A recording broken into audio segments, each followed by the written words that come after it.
Good morning students. आज फिर हम लोग सी प्रोग्रामिंग के अगले सेक्शन में आ गए हैं। जैसा कि हम लोग प्रीवियस दो वीडियो से हम लोग सी प्रोग्रामिंग के कोडिंग सेक्शन को अब हम लोग टच कर रहे हैं, क्योंकि धीरे धीरे हम लोग उस पॉइंट पे पहुंच रहे हैं जब आपको कोडिंग करना सीख जाएंगे, है ना। मतलब यह कि जब सी प्रोग्रामिंग हम लोग पढ़े तो हमने उसमें क्या देखा कि स्टार्टिंग में कुछ थ्योरीज को भी देखा कि क्या क्या कैसे कैसे हुआ, कैसे सी प्रोग्रामिंग पहुंचा, यानी कि बेसिक लेवल से मशीन लेवल, फिर हाई लेवल, इन सब चीज़ों को हम लोगों ने देखा। और फिर उसके बाद हम धीरे धीरे कोडिंग के सेक्शन के तरफ पहुंच रहे हैं, है ना। तो फिर हम लोग अभी क्या देखेंगे, पिछले क्लास में हम लोग क्या देखे थे कि डिफरेंट टाइप ऑफ जो ऑपरेटर्स है उस ऑपरेटर्स को हम लोगों ने देखा था। कितने प्रकार के ऑपरेटर्स है, उसका क्या इस्तेमाल है, किस तरीके से क्या रिजल्ट आएगा। अब जो अगला पॉइंट है वो सी प्रोग्रामिंग में वो ये करना है क्या कि कोडिंग करेंगे तो जिन जिन टर्म का इस्तेमाल करेंगे तो उन सब कोडिंग के लिए उन टर्म को कहाँ पर कैसे कैसे लिखना है, इसका भी पूरा क्लियर कॉन्सेप्ट हम लोगों को होना चाहिए। तो उस कॉन्सेप्ट को क्लियर करने के लिए हम लोग आज जो टॉपिक पढ़ेंगे उसे कहा जा रहा है टर्मिनोलॉजी ऑफ सी प्रोग्राम, यानी कि सी प्रोग्राम में जिन जिन टर्म पर हम लोगों को चर्चा करना है वो सारा टर्म आज हम लोग देखेंगे। आज का जो सेशन है वो बहुत ही इंपॉर्टेंट है, क्योंकि वहीं से हम लोग प्रोग्रामिंग कॉन्सेप्ट को सीखेंगे। क्लियर है। तो सबसे पहला टर्मिनोलॉजी में अगर सबसे पहला टर्म आप देखें तो हम लोगों को समझना है वेरिएबल, कि आखिर वेरिएबल क्या होता है।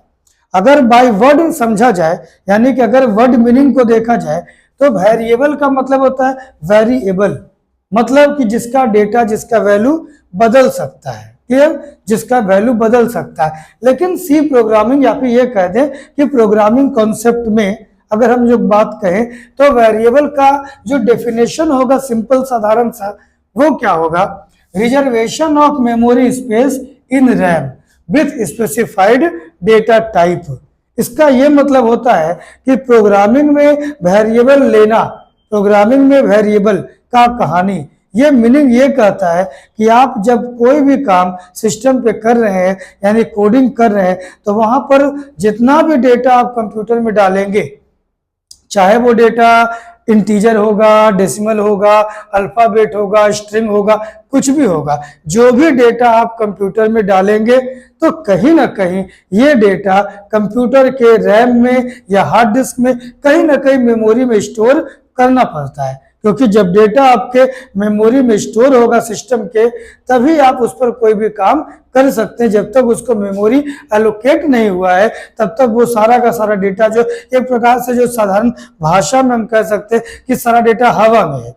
तो जब तक, जैसे आप ये बात समझे कि अगर मान लीजिए कि कोई मेरे इंस्टीट्यूट में या किसी भी इंस्टीट्यूट में कोई व्यक्ति आता है इंक्वायरी करने के लिए कि सर मुझे कोडिंग करना है, तो जब तक वो व्यक्ति एडमिशन नहीं लेता है या जब तक वो व्यक्ति रजिस्ट्रेशन नहीं कराता है तब तक उस व्यक्ति को यहाँ पे क्लास करने की अनुमति नहीं होती है। जैसे ही आप एडमिशन लेते हो, इसका क्या मतलब होता है कि आप एक स्पेस को बुक कर रहे हो, आप अपने लिए एक सीट बुक कर रहे हो। अब आपका एक कहीं ना कहीं एक जो अधिकार है वो अधिकार आपको मिल गया है एक सीट लेने का, कि सर मुझे एक सीट मिल गया है, अब मैं आपका क्लास अटेंड कर सकता हूं। लेकिन अगर कोई आया, इंक्वायरी किया और फिर वो चला गया, फिर वो आया ही नहीं है, तो जब तक वो व्यक्ति रजिस्ट्रेशन नहीं कराएगा, जब तक वो व्यक्ति एडमिशन नहीं लेगा, तब तक वो चीज, वो कैंडिडेट अभी ओपन है, वो कहीं भी रह सकता है, कहीं भी पढ़ाई कर सकता है। अभी वो इस क्लास के लिए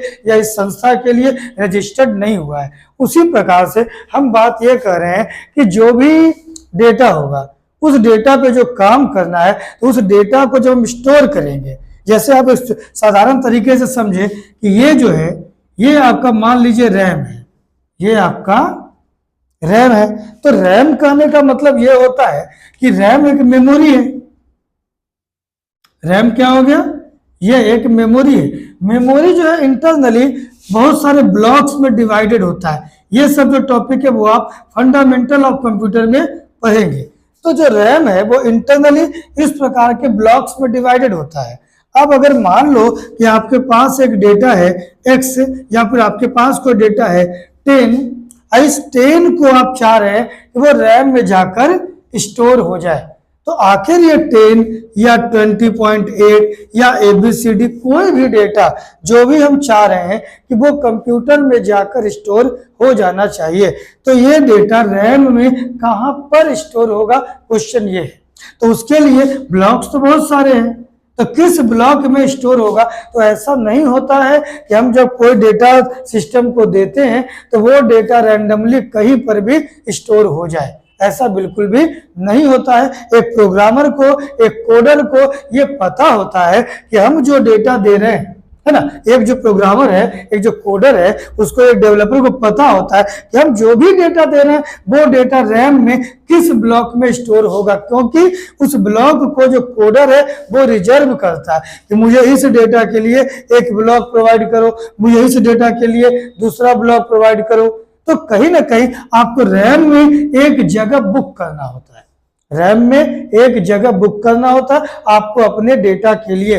अब किस प्रकार का डेटा है, हो सकता है डेटा आपका इंटीजर हो सकता है डेटा आपका फ्लोट हो, यानी डेसिमल।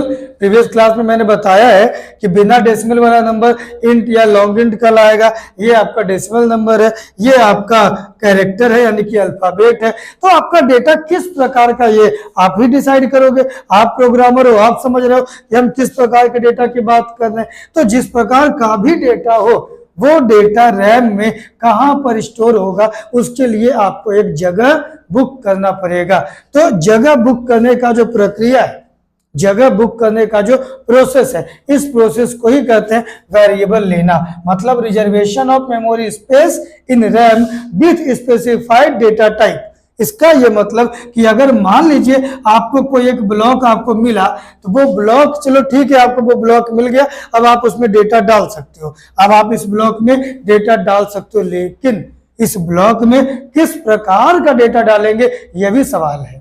इसके लिए पहले ही आपको बुक करना होगा। जैसे कि अगर मान लेते हैं गर्ल्स हॉस्टल है, तो गर्ल्स हॉस्टल में अगर आप जाते हैं किसी लड़के का एडमिशन कराने, तो ये पॉसिबल नहीं है, क्योंकि पहले ही क्लियर है कि वो गर्ल्स हॉस्टल है। बॉयज हॉस्टल में लड़कियों की एडमिशन नहीं होगी। तो बात वही होती है कि एक टाइप पहले आपको मेंशन करना पड़ेगा कि हम लोग जो ब्लॉक रिजर्व कर रहे हैं उसमें किस प्रकार का डेटा डालेंगे। ओके, तो ये काम करेंगे कैसे, तो वेरिएबल तो हो गया, रिजर्वेशन ऑफ मेमोरी स्पेस मतलब इस रैम में एक जगह बुक करना, इट इज कॉल्ड वेरिएबल लेना। लेकिन कैसे बुक करेंगे, तो आपको लिखना होगा जो सिंटैक्स आपका है, वेरिएबल कैसे लिया जाता है, तो सिंटैक्स है डेटा टाइप और फिर वेरिएबल का नाम, डेटा टाइप एंड वेरिएबल का नाम, ये आपको लिखना पड़ेगा। लास्ट में ये सेमी कोलोन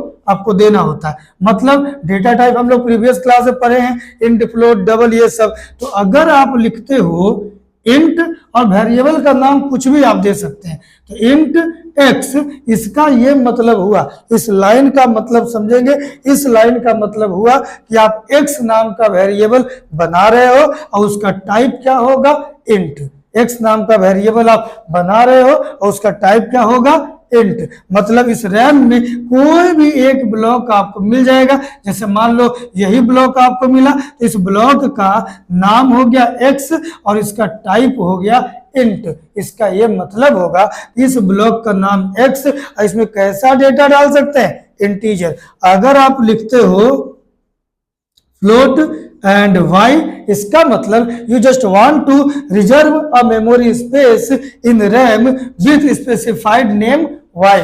मतलब आपको एक ब्लॉक मिलेगा, सपोज दैट कोई रैंडमली कंपाइलर डिसाइड करता है, तो कोई भी एक ब्लॉक आपको मिल जाएगा। सपोज दैट ये ब्लॉक आपको मिला इस लाइन के लिए, तो इसका नाम क्या हो जाएगा, y, और इसमें डेटा कैसा जा सकता है, फ्लोट, मतलब कि डेसिमल नंबर। तो इसे कहते हैं वेरिएबल लेना, यानी कि रिजर्व करना रैम में एक मेमोरी ब्लॉक और उसका क्या टाइप होगा, मतलब what type of data we can insert in this RAM block. ये क्वेश्चन है हम लोगों का वेरिएबल।